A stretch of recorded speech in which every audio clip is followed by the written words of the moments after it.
Well, here on the Road Show, you know, we love cooking with our chefs in the kitchen, but sometimes we forget there are many people right here in our own state that have trouble feeding their families every day.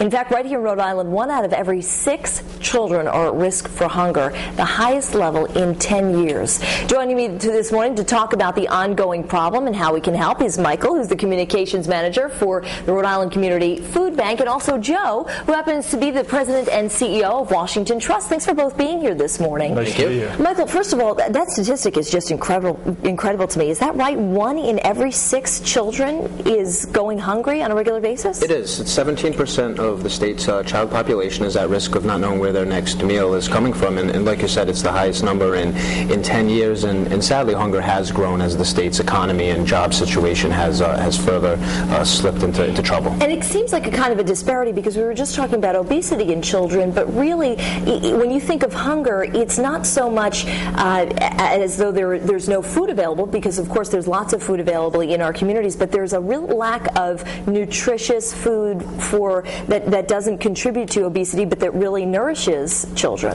That's definitely true. What we find a lot of times is families with limited food budgets have trouble acquiring the food that is nutritious, and sometimes you get those empty calories that can lead to obesity. But fortunately, the food bank has done a great job of increasing core food. 2.5 million pounds of our distribution last year was fresh fruits and vegetables, so we're tackling that issue all the time. So Joe, how is Washington Trust pitching in? Because I see this great basket of peanut butter in front of me here. What are you guys doing to team up? Well, the bank's been involved for about 10 years collecting peanut butter, and we work in conjunction with the food bank. And we just think this is a great opportunity for people to participate.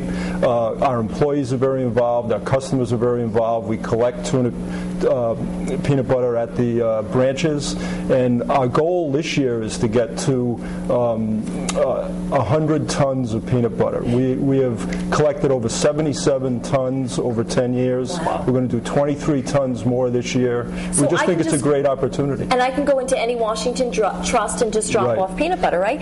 Through May. Now, why peanut butter of all things? Well, I think it's a very nutritious food. It's something that people can easily deal with, and also from a donation perspective, people can bring in 1 jar, they can bring in a basket full of jars, so it's an opportunity for everybody really to participate. And I guess it's a good idea then just to add a second jar of peanut butter to your list and go into a Washington Trust and drop it off. Right.